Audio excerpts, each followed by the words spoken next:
Welcome into this edition of the Golf Gel Podcast with Rex and Lav. Well, folks, if you wanted to see what it looks like when a player blacks out on the golf course, go ahead and rewatch what Aaron Rai did on the back nine at this PGA Championship. Incredible ball striking, incredible poise, incredible putting, and it led to a three-shot stunner at Aronimink. Rex, can you believe that back nine surge from first-time major champion Aaron Rai? I mean, 6 under over his last 10 holes. That's really impressive on that golf course. We didn't see any separation at all over the course of 4 days. Well, I'll say 3.5 days because he finally did it on the second nine. And I think everybody was anticipating something very dramatic coming down the stretch. I think you and I both were bracing for a playoff. I'm doing the notes for our newsletter right now, and I went back to a quote that Kerry Haigh, the chief championships officer, gave me a few weeks ago that he hopes for a playoff. I think he's probably the only person on property that hopes for a playoff. And the idea being is that they're very excited. There's a 3-hole aggregate playoff at the PGA Championship. And I tend to agree. Selfishly, I think everybody in the media, certainly you and I, in that category probably don't look forward to it. But that's where the expectation was because, again, it was historic lack of separation. I mean, you look at, it was crazy. Rex, there was 22 players were separated by 4 shots. 30 players were separated by 5. Of course, there was going to be a playoff before, of course, Aaron Rai went nuclear. And you didn't see it coming for a lot of different reasons because players, I think you touched on this on the Saturday Night podcast, just pointing out that the one thing that allows players to separate, well, it's usually ball striking. And this golf course kind of mitigated that with the way the golf course was set up, with the way that the fairways, they're wide, but they're very hard to hit. So the long drivers aren't going to have an advantage. The way you could put pins on knobs, which is what Kerry Haigh did pretty much all week long, you mitigated the approach shot advantage for a lot of different players. So it came down to a putting contest. And it's no shock what Aaron Rai was able to do this week. I mean, he hit the ball. I mean, ball striking wise, you said he was brilliant. I will say he was average. And he didn't have to be any better than that. Ball striking, he was brilliant in the sense that he was tactical and precise. It wasn't necessarily a Scotty Scheffler-esque display where he was hitting everything inside 15 feet, but he was hitting the shots that he needed to, and he was shaping it with trajectory and shot shape. I think that was sort of the precision and the brilliance of Aaron Rai in this tournament. Because you look at what Aaron Rai does well, and it's not necessarily putting, and it certainly isn't necessarily distance. He's well outside the top 100 on the PGA Tour in distance, and he's well outside the top 100 in putting. So this was very much an outlier, and I'm not trying to take anything away from him. I think that actually gives me more fortitude that what he accomplished was even that much more special, because I was just reading Rory McIlroy's transcripts. He is the nicest guy on the PGA Tour. By all accounts, he has no enemies. He's the one person on the PGA Tour that's never upset anyone, which in and of itself is an accomplishment. But if you look at it statistically, you didn't see this coming simply because he hasn't been putting well this season on the PGA Tour. He's not particularly long, but I think that's the key to this particular golf course. And I don't think it's a coincidence that his only other win on the PGA Tour just also happened to come on a kind of a quirky, short Donald Ross golf course. Donald Ross golf course. Yeah, at the Wyndham Championship. I think it fits his eye. And that isn't to be critical at all. I mean, there's plenty of guys on the PGA Tour that will tell you, look, I can compete at Hilton Head. I can compete at Colonial, maybe Riviera if it's not a wet week. Like, there's plenty of players on the PGA Tour that realize they don't have the firepower to compete at, say, a Quail Hollow last week. But you put them on the right course, and they have confidence. And that's exactly what happened with Aaron Rai in this situation. I mean, there's so much to unpack there. I do want to put a pin in what you said about what Kerry Haigh, hoping that there was going to be a playoff. It's interesting. Do you trying to set up a championship for fireworks and entertainment, or are you trying to identify the best golfer? We're going to get to the golf course. We're going to get to the setup later on in the show. And you're exactly right, Rex. And when we talked on the eve of the final round, and there were so many players who were separated by so few shots, we both made the argument that I think it was going to be beneficial for a lot of these unproven players in this position for the first time, because someone among that pack was going to go out and have the best round of their life. Someone in that pack was going to go out and shoot 3, 4, 5 under par and steal the golf tournament. It was a really, really tense final round. And I thought that it was that way for the first, I think, 10 or 11 holes. We were all seemingly waiting for someone to break out of the pack. You could have made an argument for 6 to 8 players at that point could have realistically won the golf tournament. I was very thankful that I was not writing a game story, because you would have had leads over and over again, swapping out the main protagonist and trying to create a narrative that way. And then, Rex, Aaron Rai stole this golf tournament. And he did so in unbelievable fashion. You can go back to what happened on 9, the fact that he canned, a 45, 50-footer for eagle. I'm talking to his caddy afterward. That was really the jump start to have some momentum heading into the background. But think about the clutch shots that Aaron Rai hit on the back 9 alone. And I'm going to rattle them off here in quick succession. Remember 10, he missed short and right of the green. Somehow got up and down from par for a spot that should have been dead. On 11, he was one of just 4 players in the top 25 on the leaderboard who was able to make a birdie on that short par 4. It was downwind, really hard to control your wedge shot. Aaron Rai did so, stuffing it inside 10 feet there. On 13, probably the shot of the championship for him, at least that was not a putt. And remember the long putt on 9. We're going to get to the long putt on 17 as well. But the up and down, about a 40-yard bunker shot off an upslope on 13, the drivable par 4. His caddy said he had never seen Aaron Rai hit a golf shot that way, that spectacularly, in that moment, to that pin that was tucked. A huge birdie there to jump ahead. We saw Rory, we saw Rahm, we saw a number of players unable to get up and down around that green and sort of stalled their momentum. On 15, a very strong 2-putt par on a hole 540 yards that, again, to your point about the length, would not necessarily suit him. On 16, hugged the left side of the fairway with a left to right shot shape, with a left to right fairway that's canting from left to right, with the wind going left to right as well, ends up holding it in the fairway, and then is able to carve a 5-iron to about 20 feet to set up a 2-putt birdie. Brilliant shots, both the tee shot and the approach shot. On 17, does what he has to do, hit the middle of the green, makes a 65-footer there. And then 18, spectacular.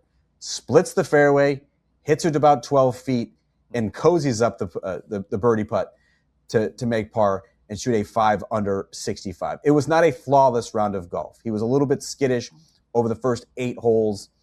It was obviously built on the strength of some really long putts. But Rex, the shots that I just rattled off there, the precision, the quality, the shot making, the shot quality, it's as good as you're going to see in a major championship, regardless of the player who's striking it. And we're going to talk around this a little bit during this podcast. I know we will. You mentioned that we're going to address the golf course, and I think there are some things that need to be addressed on that front. But I don't think you can skip past the idea that you're absolutely right, that Aaron Rai executed the brilliant golf shots coming down the stretch when no one else could. And when I say no one else, let's do the royal no one else. That's Rory McIlroy.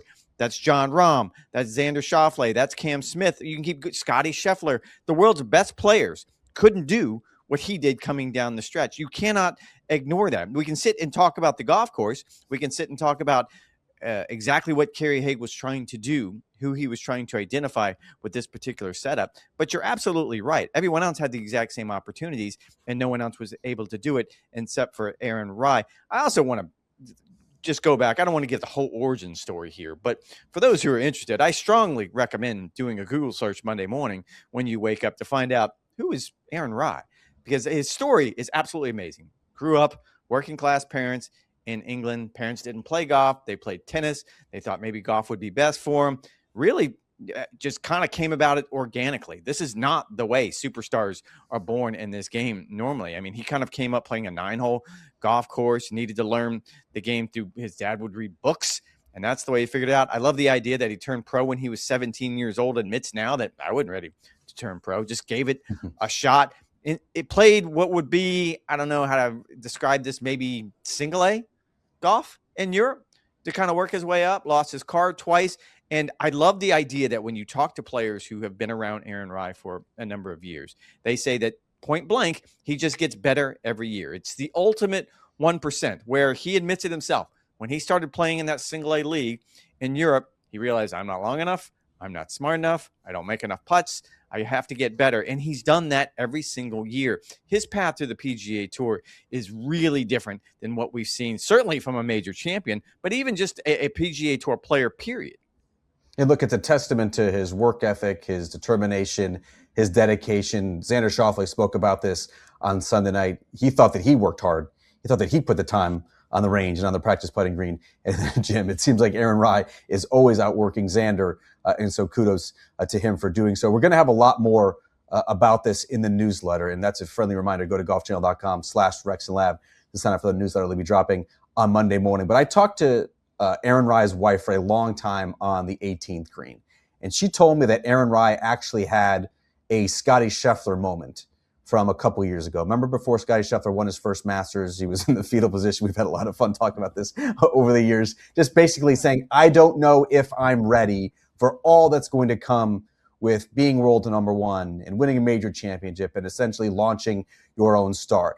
This was a reduced version of that, but Aaron Rai was 2 shots behind heading in to the final round of this PGA Championship. He and his wife were heading back to the hotel. They stopped in the car and they just talked for about a half hour. And it was Aaron Rai who was admitting that he had a fear that things were going to change too much in his life if he had success.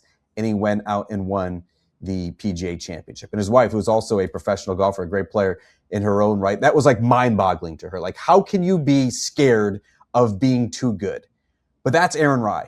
That is who Aaron Rai has always been.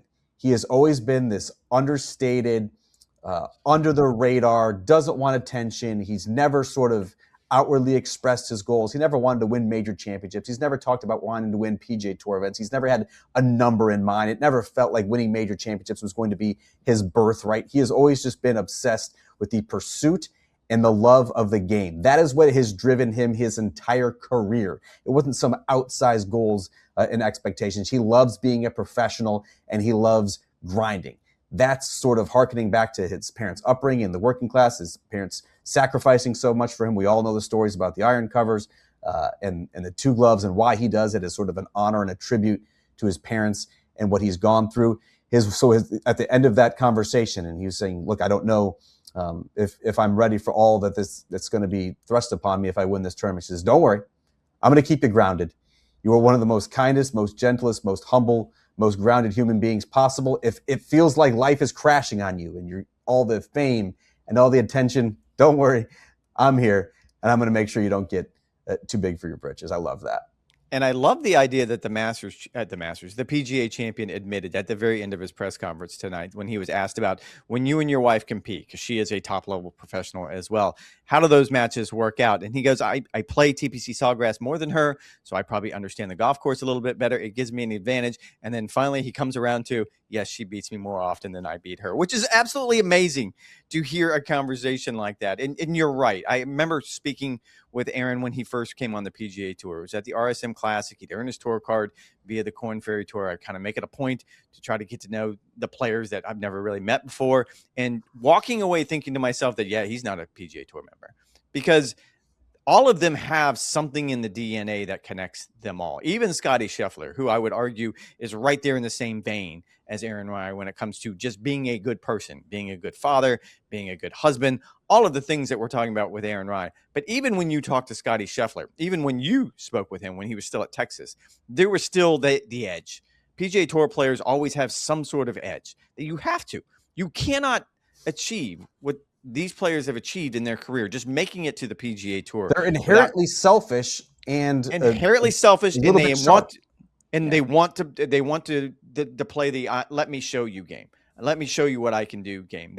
It's written into their DNA that they want to prove to you, and they want to show off in every particular situation that they have the opportunity to. And he had none of that. It was none of the bravado that you would think of a young player coming over to the United States to play, that I just want to be able to go out and win on the PGA Tour. Playing the Ryder Cup, we were having this conversation with our colleague Todd Lewis on the drive home tonight. He was joking with our colleague Paul McGinley that get ready for Aaron Rai on next year's Ryder Cup team at Adair Manor. And it's amazing, but it's not out of the realm of possibility, because you consider what he's already done. He's won 3 times on the DP World Tour. Now he has won a major and won twice on the PGA Tour. He just gets better. It's what he did this week. He got better with every single round, and it seems like every year of his career, he just gets better. I mean, this is another example of just how shy and understated Aaron Rai is. A couple years ago, we were at the Genesis Invitational, the tournament, obviously, that Tiger Woods hosts at Riviera, and Tiger was playing in the Pro-Am, and I was walking alongside Aaron Rai, and I was like, he didn't have a tee time in the Pro-Am, and I was like, you ever met Tiger before? He goes, oh no, I can't go out and introduce myself. I said, no, we're gonna make this happen. Went up to Rob McNamara, Tiger Woods' manager, and I said, look, this is Aaron Rai. He's playing in the golf tournament. Huge Tiger Woods fan, obviously. He grew up idolizing him. We talked about that on Sunday night as well. Would love the opportunity to meet him. Walks right up to him. They had a couple words, and it was a great experience for him. He would have never gone out of his way ordinarily to go up to introduce Tiger. He was merely content walking alongside Tiger Woods in the Pro-Am and just soaking up the aura. If you're not a fan of Aaron Rai, if you don't like Aaron Rai, I don't know what to tell you. You are not a good person. He is one of the kindest, most gentlest professional athletes you will ever meet. I also, Rex, sitting back here now at the end of the PGA Championship as it relates to Aaron Rai, I have the same feeling that I had after JJ Spawn. And I think if you're a casual sports fan, if you're a casual golf fan, you may not have been brought in by Aaron Rai's style of play or what Aaron Rai did at the PGA Championship, or really this tournament in general on Sunday. I had the same feeling, though, last year at the U.S. Open with JJ Spawn. You had a bunch of big names who were trying to hunt him down. Scottie Scheffler was in the mix. Jon Rahm was in the mix. Terrell Hatton has become a little bit of a fan favorite because of his on-course antics as well. And it was J.J. Spawn who won the golf tournament. J.J. Spawn went out and won. And the shots that he hit on 17 and 18 last year at Oakmont in particular were spectacular. And it made you feel good at the end of the tournament. Like, this guy went out and won. The way that Aaron Rai played this back nine at Aronimink, he saw an opportunity and he completely seized it with his shot making. I think everyone who is leaving Philadelphia on Sunday evening feels good about this champion and feels that it was deserved. How about some of the players, Rex, who did not get it done on PGA Championship Sunday? This could actually be fun that we could rank the players who are kicking themselves the most when they leave Philadelphia on Sunday night. Well, reading Rory McIlroy's transcript, I'm going to start with Rory because he immediately went to, if I'd have played the par fives better in the drivable par four, which he ended up bogeying. So that's a 2-stroke swing right there. That is essentially 4 strokes. And that isn't the difference in where he ended up finishing. Again, Aaron Rai kind of separated himself in the pack late in the round. But my guess is Rory is at the top of that list. Maybe a little bit of Jon Rahm, but I was in on Jon Rahm's press conference and I did not get the indication. I did not feel like he was trying to figure out what could I have done better. I think Jon Rahm felt like he played really well on this golf course. Yeah. I think every player walking off would tell you the same thing. Man, that was hard. Like they didn't see 65, 64s, 63s out there. I think the best quote from Jon Rahm all week long was he spent Tuesday and Wednesday trying to figure out what he was missing. Because people like you and I were talking about, 16 under is going to win. And he didn't see that at all. Turns out he was closer to being right than we were because this golf course was a lot different than I think any of us anticipated. So I was up on the live from desk on Tuesday and Wednesday with Aaron Oberholzer and Paige McKenzie. We were using terms like massacred, desecrated, wedge-a-thon. Like, we thought that the place was going to get absolutely annihilated and obliterated. And it didn't. Now, there's certain reasons for that. We're going to get into that in the second segment, but it certainly did not play the way that we all thought. Going back to Rory a little bit, Rex, I would not put him on the top of my list for players who are kicking themselves the most. Certainly, he could have improved his par 5 play. I believe he was even par on the 8 par 5s for the week for the way that he drives the golf ball in particular, a little bit surprising. But look, he did the same thing at Augusta. He was able to get away with there with tidy wedge play. Not so from some of the gnarly lies that he found himself in the rough throughout the course of the week here at the PGA Championship. You think back to 13, had just a 3-wood off the tee, could have put that anywhere around the front of the green, made that an easier up and down. Instead, blows it way right, flubs the pitch, sticks it in the ground a little bit more, trying to be tentative with that whole location, ends up walking off with a bogey. Very disappointing for Rory McIlroy. I think the number one player, not necessarily who's kicking himself, Rex, but who is going to be feeling like I could have easily won this golf tournament is Jon Rahm. And in my opinion, I thought it was a great week for Rahmbo. I thought he played spectacularly. Look at the way that he did on Sunday. That was the most fairways of the week, most greens of the week. He just took 33 putts and just couldn't quite get it unlocked. He couldn't quite take the lid off. He couldn't quite get some of the momentum. But I thought overall, he really comported himself well, especially considering everything that's been swirling around him and his future. And Live Golf over the past month had an incredibly disappointing performance at the Masters. For him to come back 1 month later, put everything that he said into practice in reality here at the PGA Championship, I thought it was a great week. He did not sound defensive. He gave a lot of great answers. He had a lot of good perspective. And it's great to see him playing great golf again, because this is a generationally great player who has taken a little bit of a dip over the past couple of years. I think John Rahm is a fascinating case study this week, but I do not. I kind of disagree with you on that front. Like, again, listening to him, I don't think there was any regret. I don't feel like he was ruining anything. Yes, there was, and his words were, it was, the difference was 3 strokes. And if you give me 4 rounds, I can go over those 4 rounds. And of course I can find 3 strokes. We're golfers. We can always do that. But he felt like, man, I played really well, especially coming down the stretch. Could I have made a couple more putts? Absolutely. But to your point, I do think it is fascinating to look at where he is right now in his career. And it's been pretty clear that, when the news came out last month that the Public Investment Fund was pulling away from Live Golf at the end of this year, it is just limbo. It's chaos. It's uncertainty. And most golfers don't like that. But in a weird way, John Rahm has actually been freed up by it. He spoke about this last week in Virginia at the Live event when he was sort of asked about the contract. And he's like, seems like it's a pretty lock solid contract. I don't know anything about contracts, but that one seems like I'm pretty much don't see in. Many ways out is the exact quote. Yeah, like I don't know, man. It seems like my plight is pretty clear over the next 3 or 4 years. In a weird way, I feel like that freed him up. And I do think it's interesting. He talked at the Masters, and he did not play well at Augusta National. And this is his best finish at a major since joining Live Golf. This would be, you and I kind of quibbled about this last night. This is the first time he's truly contended, in my mind, at a major championship since he joined Live Golf in December of 2023. He was tied for the lead last year at the PGA Championship. It's been back-to-back years of the PGA where had an opportunity, just couldn't quite get over the line. He was 5 strokes back to start the final round. I'm not quite sure if I'd ever. I mean, I think he was tied for the lead. He was tied for the lead in the back 9. Tied for the lead on the back 9, but the leader, the eventual winner, had plenty of room to play in front of him. So I'm not buying that. I would argue this is the first time he's truly been in contention at a major championship since joining. And I also think there's something, and he touched on this at the Masters when he struggled there. He talked about, I have figured out that maybe my major preparation isn't right. He didn't go into detail, and he didn't go into detail tonight when we asked him about it, but clearly he is still trying to figure this out because he came into this week with a clarity of thought. He came into this week with a confidence in his game that you haven't seen in a while. He's playing well on Live Golf. You can't take anything away from that, but to pull that over into majors, I think that's what we've been waiting for since he joined Live. Yeah, I think he has to be among your top 5 favorites for the U.S. Open at Shinnecock, a tournament he's already won before, and a setup, I think, with the brutal nature of it, that should fit him quite well. A couple other players I think, Rex, could potentially be ruining what happened on Sunday. 54-hole leader Alex Smalley, even though it was the first time he'd ever been in that position, I thought he actually acquitted himself quite well, made a mess of 6.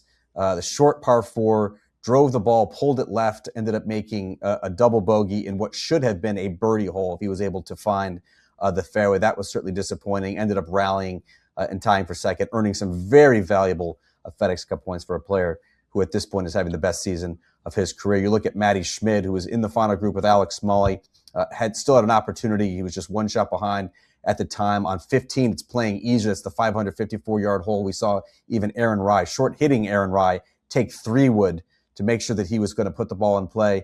Matty Schmid takes driver, blows it right into the bunker, ends up making a bogey there to doom his chances. I mean, you could even look at Ludwig making 4 bogeys on the day, made 2 birdies in his last 3 holes to salvage what was otherwise a pretty soft effort. Cam Smith, I think, could have changed the narrative for that final round as well had he been able to leapfrog Justin Thomas, get into the house at 6 under par. Cam Smith, one of the best putters on the planet, missed 6 putts inside 20 feet on the back 9 alone. I think if he's posting 6 or 7 under in the clubhouse, that back 9 could have played out a little bit differently with everyone sort of chasing a target. And I think you could even point maybe a little bit further down the leaderboard. I think his chances were doomed on what happened on Saturday, but Scottie Scheffler and his putting inside 10 feet. Scottie Scheffler missed 14 putts, Rex, inside 10 feet over the course of the week at the PGA Championship. Compare that to Aaron Rai, who missed just 4. Aaron Rai missed just 4 putts inside 10 feet. That alone, Rex, is 10. 14 to 4. That is the difference in what happened with Scottie Scheffler and Aaron Rai. Scottie certainly hit it well enough to win this golf tournament. And Justin Thomas, just to kind of clean that up. I mean, the final round 65, he's coming off of major surgery. And I think both you and I have been watching since he came back. I think it was at API, sort of intently waiting for him to play his way back into form. And we've seen that. He played the week before at Quail Hollow. that was a heck of a way for him to finish on a difficult golf course. I'm curious to see how long did he wait around? Do you think he waited around until maybe the birdie putt by Aaron Rai on 17? Is that when he was kind of like, all right, I can probably get on the plane now? And then the other person I did want to point out was Alex Smalley. And you're right, he didn't pull it off going into the final round with a 2-stroke lead. Clearly, he's going to be disappointed, but he did accomplish quite a bit. First and foremost, he qualified for the U.S. Open. He's going to get inside the top 60 on Monday morning in the world rankings, so that gets him into that. Also gets him into next year's Masters. So you look at these little incremental victories for a player like Alex Smalley. I think this week was huge for him. Yeah, a lot of fun on Major Championship Sunday here at the PGA Championship. After the break, we're going to dive a little bit deeper in some of the biggest stories and the biggest storylines that we were watching and what it means moving forward after the year's second major. It's coming up after this short break. All right, Rex, the year's second major is in the books. It feels like we've been in Philadelphia for about 3 months. Instead, it was just 1 week. It was a long week. It was a hectic week. It was an entertaining week. We think were some of the biggest storylines coming out of the PGA Championship. Well, first and foremost, we touched on it. I don't think either one of us have seen that kind of parity at a major championship in my career. I don't think we've gone into the final round and you could have gone down a list of 20 players. And that's not even an exaggeration of, yeah, I could have made an argument for 20 different players going into Sunday's final round. So that was fun. I think the part that stands out to me, and we sort of touched on it earlier in the week because they had this big debate on Live From about trees versus no trees because they cleared out a lot of trees at Aronimink. And there was a lot of talk about the golf ball and the rollback and players hit it too far. And as a golf club or as a golf course like Aronimink, is it just been passed by? Do modern athletes simply is it too much for them to handle modern It's athletes? 7,400 yards, which again is short by today's standards. It played about 7,100 yards in the final round, but it's still, at least on paper, it's still a pretty stout test, Rex. And the winning score was 9 under par. Now, granted, it seems to me Kerry Haig was very, very creative with a lot of his hole locations, and he really probably pushed some of the limits of some of those hole locations, specifically on 11, talking with a lot of different players. I don't know if Aronimink has been outgrown by the game. That's not even the argument that I want to make, because maybe there's certain golf courses that, based on the modern game, they simply can't hold a major championship anymore. And I do understand when you talk to the historians and you talk to those who love these old courses and do not want to see the game move past a Marion or one of these classic golf clubs. I get that part of it. I don't know if it has or not. The part that I get hung up on, and you didn't like this conversation at all the other night, so I know you're not going to like it now. I don't understand why golf is taking their major events. This is one of golf's 4 or 5 Super Bowls based on the Ryder Cup as well. And we took it to a neighborhood. Would you like to know what the population is in Newtown Square? 15,000. Not even close. It's 2,500 people live in Newtown Square. So it's essentially they're playing the Open Championship takes every single year to these remote little towns. And that's entirely different because they've been doing this now for generations. And you and I both know that when we show up at Birkdale, the parking is going to be fine. The trains are going to get people in there. You don't have the logistical issues that you end up with when you come to a Marion, when you come to Aronimink. I can keep going down the list on and on and on. It seems to me golf is still stuck in the idea that, yes, we have to go to these classic golf courses because that's what's best for the game. And I don't think that's right. Venues. You should go. For a major championship, you should be going to the best courses, not the ones that can accommodate all of the huge infrastructure that it takes for a major championship. And if you can't have major championships at these venues, then something's wrong. Exactly. You can't. That's the whole point of this. This is a business. I don't know what part of this you and everyone else doesn't understand. This is a big business. They don't hold the Super Bowl in Longwood, Florida. They don't hold the Super Bowl in Newtown Square, Pennsylvania. Nothing against Newtown Square, Pennsylvania. It's a wonderful place, but it's a tiny little town that shouldn't be hosting a major sporting event. I continue to have this argument all along because we keep trying to shoehorn these events into these little tiny venues, and it doesn't work anymore. These are big events. These are money-making events. You need to make the most of them. I don't understand what wasn't working. I didn't have any logistical issues all week. I didn't hear about any logistical issues all week. The Philadelphians turned out en masse. Tens of thousands of people were lining the fairways. I thought it was a really spirited atmosphere throughout the course. If you're talking about the golf course and whether it can stand up to today's that's not what I'm talking about. I think that's a different conversation. No, that's not what I'm having. I'm talking about logistically, and it was scaled back. You didn't have as many people here on property. I don't know what the ticket difference is, but I talked to Kerry Haig about it. There were dramatically fewer tickets sold to this PGA Championship than were sold last year at Quail Hollow, which is a major championship venue. They can handle a major sporting event. That's my argument, that in golf, we seem stuck in the past when it comes to so many different things. And a lot of those things I'm perfectly fine with. I love going back to the old course. And I would argue that if I was going to build a city specifically to host a major championship, it would look just like St. Andrews because they have the logistics figured out there. It makes no sense to me to try to shoehorn a major sporting event into a little tiny venue just because historically that's what we've always done. So if you're using this argument, then you're really not going to like next month's U.S. Open at Shinnecock, where Mike Wan, the CEO of USJ, has already said that they're going to be reducing the number of people they could have on site because you're going to have a two-lane road going in and out to try to get to Southampton for the U.S. Open at Shinnecock. Are you saying that the modern game and the modern infrastructure for a major championship has also outgrown Shinnecock, which is a top 10 golf course in the United States? I don't think so. And I guess I'll have to wait to get there next month and see. And I guess it depends on how many. It's going to be a mess. It could be. And like I've covered a U.S. Open at Shinnecock, and I know logistically it's really bad. So I guess I'll take my answer back and say yes. That's what I'm going to go with. And come on. Come on. We can't. These are the cathedrals of the sport. To quote John Bodenhammer, these are the cathedrals of the sport. And all of a sudden, you don't want to take them to them because it doesn't meet the modern requirements for what a major championship should be. I think we should be scaling a major championship to these venues, not vice versa. No, Yankee Stadium used to be a cathedral in baseball. And you can say, well, they still play at Yankee Stadium. No, they don't. They played at the big Yankee Stadium they built next to the cathedral that got too small. Does that make sense? You see what I'm saying there? Connecting the dots there? Every sport grows. And in golf, there is this reluctance to grow with what you need to do because this is a big business. And what you're doing is you're strangling yourself. Yes, I love Shinnecock. It's an unbelievable golf course. I actually loved walking around Aronimink. I think it's a really cool track. You and I both commented that from the members tees, I bet you this place is a lot of fun to play. I'm just looking at this practically. I'm looking at this from a business perspective, and it makes no sense to me that we continue to do this time and time again. Now, this being said, go back to last year at Oakmont for the U.S. Open, and Mike Wan, the CEO of the USGA, pointed this out. They have these anchor sites now, and the whole idea behind the anchor sites was, and we saw it last year at Oakmont, is you build out the infrastructure. So every time the U.S. Open goes back to Oakmont, it's a little bit better. There's more room.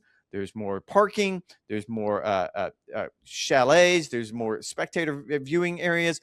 It only gets better year in and year out. There's a reason why the Masters is the Masters, because they've been at the same venue for so long and they have absolutely perfected it. That's a major sporting event. This, not so much.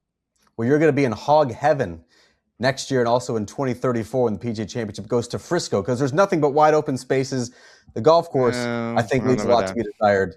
It is nothing. It pales in comparison to Aronimink, but sure, it's going to be wide open, and you're going to have plenty. I can't believe this is a hill that you're willing to die on, and I can't wait for the comments in the YouTube comment section. You can obviously find Rex at RexHoggerGC on social media as well. I thought you were going to turn this into a golf course and a setup conversation, which I didn't particularly care for either, because I think that's also related, Rex, to the overall point of the footprint and the footprint of the golf course. And after actually was any sort of regulation on the equipment and the golf ball and scaling it back, or you're looking at the driver head and making it smaller and you're sort of putting an emphasis on hitting the center of the club face as opposed to off-center hits, or you're going to limit the driver shaft to reduce distance that way, then you would not have to have, I think, a golf course in Aronimink, which again tipped out at about 7,400 yards during the PGA Championship and was close to 7,100 yards in the final round, which is unheard of for a major championship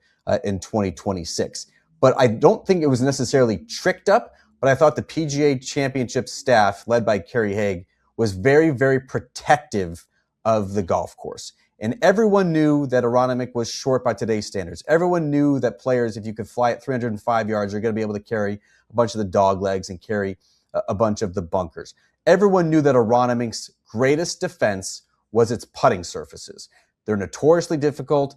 They're diabolical. There's a lot of slopes, ridges, and humps. And I thought the PGA of America, over the first 54 holes in particular, were way too protective and they put way too many pins in treacherous spots. That is why you had so much of the bunch scoring, because there was very little separation of skill.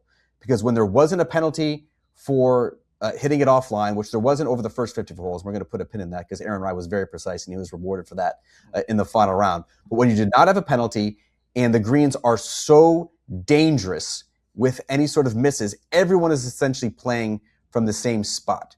Everyone is hitting it to 25, 30 feet and taking their chances from there and putting very conservatively, putting very tentatively, and putting very cautiously. I don't think it was any surprise when you look at the 3 previous tournaments that you had at Aronimink Golf Club.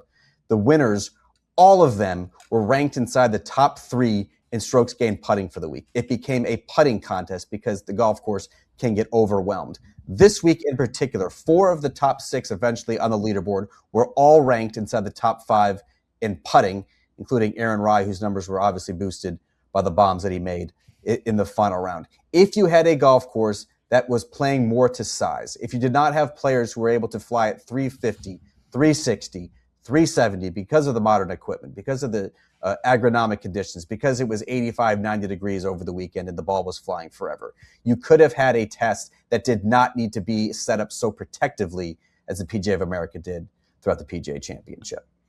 I think this was the test that Kerry Haigh saw because he knew the alternative. The alternative was not setting it up on the edge, at least when it comes to hole locations. And we probably would have gotten closer to that 16, 17 under that you and I and AO and everyone else predicted that Jon Rahm absolutely didn't see. Although I don't even know if there's enough hole locations on those greens to set up that type of scoring now in retrospect, knowing what we do about it. And you're absolutely right. Like if you go down and break down the stats of when Keegan Bradley won here back in 2018 at the BMW Championship, or it was soft. However, it's pretty much the exact same formula that we saw out of Aaron Rai. It was sublime putting, it was hitting fairways, and it was decent approach play. And it was the exact same thing for Keegan Bradley in 2010 when he won the AT&T National. It identifies a very certain type of player. And this goes to, I think, the conversation that you wanted to have.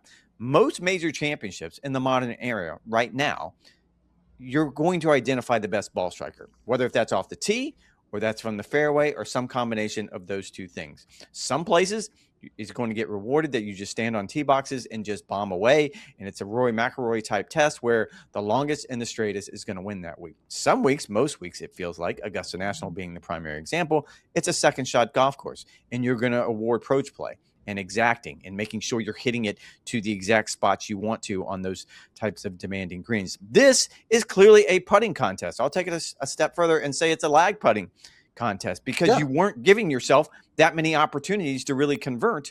9 under par won, and it won by 3 strokes. So it seems like Aaron Rai was in a category all by himself. I don't have a problem with that because it's simply a different part of the game to identify. You can sit here and make an argument that maybe Kerry Haigh took it over the top and leaned into something that it shouldn't, but the last 3 champions have done the exact same thing. That's what this golf course identifies. And we can have the conversation about, did you identify the best player this week or the best player? And I would argue he probably just identified the best player this week. Yeah, and look, I don't want every golf course setup to be homogenous. I think that's boring. When you look at what's the greatest indicator or predictor of success, it's typically iron play. And that was not bearing out. Ludwig Oberg was the best ball striker over the course of 54 holes, and he was not leading the golf tournament. Had it been any other setup, any other golf course, he probably would have been leading out front with Scottie Scheffler right on his heels. What I saw unfold in the final round, I think, is what Kerry Haigh and company would have preferred over the first 72 holes, where you did have a differentiator in skill, and thus you had variance in the scoring. There was a premium on finding the fairways in the final round. In fact, Aaron Rai hit 10 of 14 fairways. He was tied for second in driving accuracy. That then allowed him to be a little bit more aggressive and take on some of the flags that his peers were blowing it into the rough. And you and I joked that the ball was just diving into Mufftown, USA. It was sitting down. You weren't able to control it because, again, it was hot, it was firm, and you were unable to put enough spin on the golf ball to keep it on the greens. They just limited the number of birdie chances. Meanwhile, Aaron Rai was able to pick the shot he wanted and sort of strategically plod his way around. And when he had a good number, he could attack. And when he had an off number or he was out of position, he had to play a little bit conservatively. That is why he won the golf tournament. That was why we saw the differentiation in scoring, where you had a 63 in the morning, You had a 65 from Justin Thomas. You had a 65 from Aaron Rai in the afternoon when everyone else was just getting by with 68s and 69s. And I get what you're saying. I'm not going to say it dumbed down the ball striking, but to a certain degree, I think this setup, it does. It lends itself towards more of a putting contest. And again, I don't think it's a bad thing. You have plenty of opportunities where the best ball striker is going to be the player that emerges from this week. I would say Shinnecock is 100% going to be that. Last week at Quail Hollow, it was 100% going to be that. This was simply a different kind of test. Yeah, ball striking is, if you think back to, remember 2018, the U.S. Open, and Brooks Koepka there, like that was a plodding style of just bludgeoning it and hitting it to the center of the greens and two-putting it that way and just grinding out pars. I think everyone appreciates that because that takes ball striking excellence. This was a little bit fluky. This was a little bit funky. This was a little bit unpredictable in terms of the variance. No, I don't like fluky. With the putting. I don't like fluky. I don't like that as a describer because again, we don't get that. Long putting is fluky. The make percentage from 25 to 30 feet, which again is where most of these players were hitting it on the PGA Tour, is somewhere between 2 and 5%. And if everyone's hitting it there, and Alex Smalley and Matty Schmidt are pouring in putts from that length, that is fluky. You're looking at just pure make percentages on the PGA Tour. It's fluky to make those sorts of putts. Now it's fluky to make those putts. However, it's not fluky for avoidance. Three-putt avoidance is a skill, and making putts in the 4 to 8 foot range is a skill. And through the first 54 holes, at least, they had one of the least number of make percentages on the PGA Tour this season from that particular range.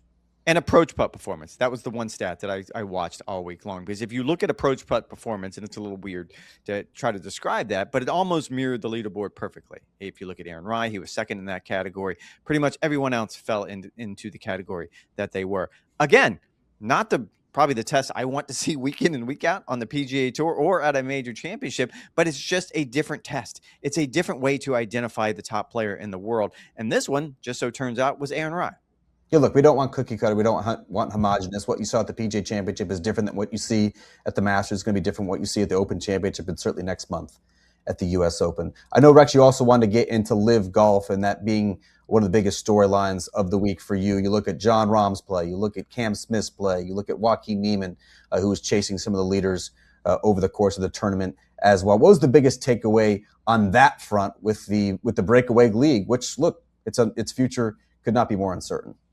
And they're in sell mode right now. Let's be honest. Scott O'Neill, the CEO of Live Golf, has to go out and sell this league now. The Public Investment Fund is pulling the funding at the end of this year. So they have to find their version of SSG. That's, of course, the private equity that invested $1.5 billion into the PGA Tour. This only helps. It would have helped if one of the players won. Absolutely. If Jon Rahm would have won this, that would have been one more chip that Scott O'Neill has when he goes to these Legion 13, $500 million. No doubt about it. Exactly. Whatever the team is going for. I will say Cam Smith is interesting because he hadn't played well at all. And I think he'd missed his last 5 or 6 cuts in the major championships. I don't think he'd performed quite well at all, really, since he joined Live Golf in the major. So I think this was an intriguing turnaround for a lot of those players coming into this. And I'll go back and say the same thing that I said about Jon Rahm. It seems like most of the players on Live Golf have reached an epiphany and reached a point that, man, I don't know what the future is going to hold. Like at this point, there was a lot of confusion.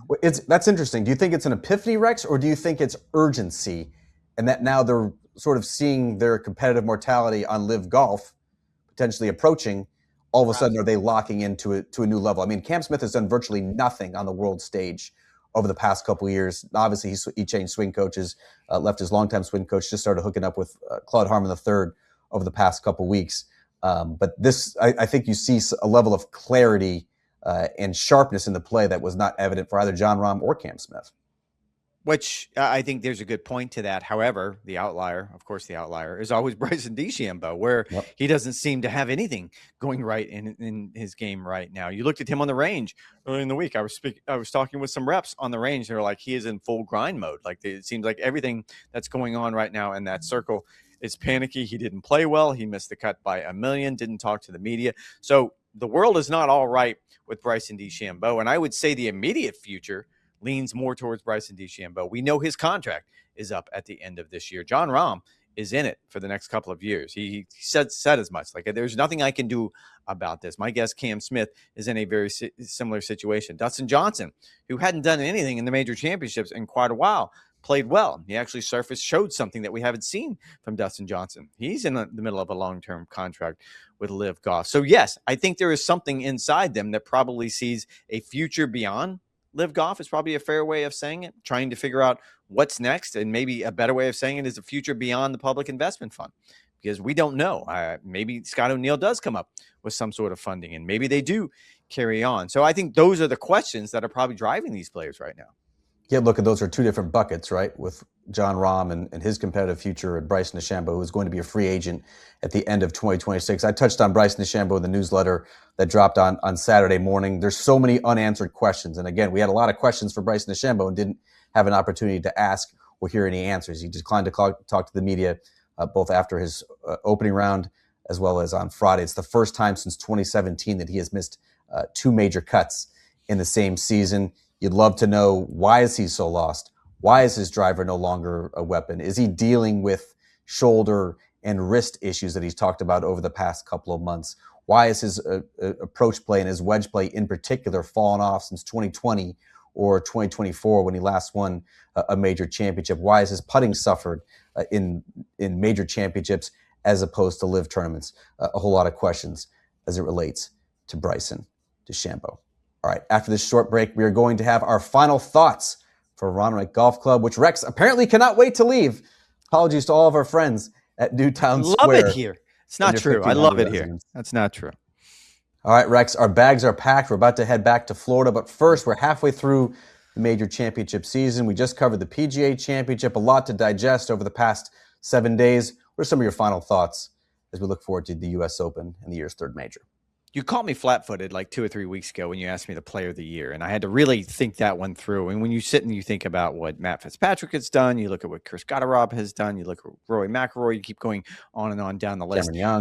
Cameron Young, yeah, there's plenty of players who have performed, but Rory is going to stand out because right now, halfway through the Grand Slam season, he has a win and a top 10 finish. And if not for a poor putting week, I would argue, at Aronimink, he probably would have had a much better chance of winning. He didn't drive the ball particularly well on Thursday as well. That didn't hurt. But I think Rory is in for special things. But I also love the idea, and you start connecting dots here. Like Shinnecock is just around the corner. Scotty Scheffler, we know what he can achieve there and win the career Grand Slam. So it's shaping up to be the kind of cool Grand Slam season that we all look forward to. Look, Scotty going to have a chance at the U.S. Open. We almost came close, Rex, to Jon Rahm capturing the third leg of the career Grand Slam at the PGA as well. Could have gone to Birkdale, trying to knock off that final leg. As it relates to Rory, it's such a difference over the past year, isn't it? Where last year it was sort of this existential crisis and he seemed sort of adrift. He didn't know what his goals and his motivation were going to be. I love the fact that he's just going for it at this point. He's brutally honest instead of some of his criticisms and some of his press conferences, which as a reporter, as a golf fan, I think you love to hear a superstar athlete who is actually open and transparent and able to give an honest answer. And I think physically, mentally, he's just going for it and now trying to stockpile as many major championships at this point in his career as he possibly can and not worrying about what's coming down the line. I want to go back to something that happened on Wednesday, and that was the PGA of America's annual press conference. It was the first time that we heard from Terry Clark, the new CEO of the PGA of America, in that setting. And I was struck, I was on the live from desk, I was struck by how many questions Terry Clark was asked about the PGA of America's identity. Do they miss going back to August? Would they consider moving the championship international? He could not have been, I think, more dismissive and really staking his claim to wanting the PGA in this date. And he certainly had some reasons for doing so. You know, agronomically, I think it's been a success. And we saw that this week, sort of the differentiation in the weather conditions. It was really cold. It was really warm. It was really windy. I thought the Northeast venue really showed out, just as it did a couple years ago at Oak Hill. The variability that you can get this time of year at these sort of venues, I think, Sean, it certainly works for the TV partners. It's sort of a lull in the TV, in sort of the sports calendar where you have the playoffs, but it's not quite the finale and the championships. That works well, I think, as well. But I think the identity, Rex, of the PGA Championship, I think this was a good week to fortify it. And you might not have sort of the sexy branding of Glory's last shot, but you do have a player in Aaron Rai winning the golf tournament and a championship that's set up for the deepest and the strongest field in golf. That's the PGA of America's identity. You don't need to have this glorious last shot. You don't need to throw it at the end of the golf calendar for this thing to stand out.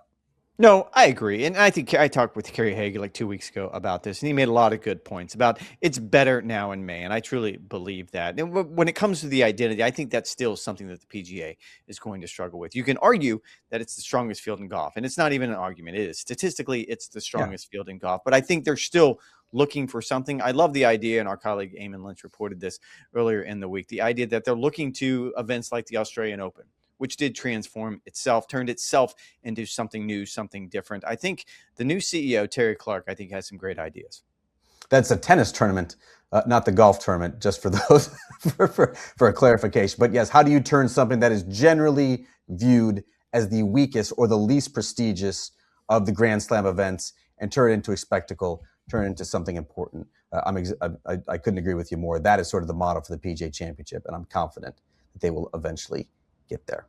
All right, that is going to do it for this edition of the Golf Channel podcast with Rex and Lav. As a reminder, you can go to golfchannel.com/Rex and Lav. We're going to have a brand new Live From with Rex and Lav newsletter dropping. I'm going to have plenty more on Aaron Rai's victory, some parting thoughts from the PGA Championship. Rex, you've got your notebook full of notes and nuggets from the week that you've cobbled together here at Aronimink. It's been a lot of fun. Appreciate you guys listening, tapping in with us on social media, YouTube, and the like, and commenting. Thanks for listening. Thanks for support. We'll talk to you guys on Wednesday as we rehash everything for the PGA Championship and look ahead to the second half of the PGA Tour season.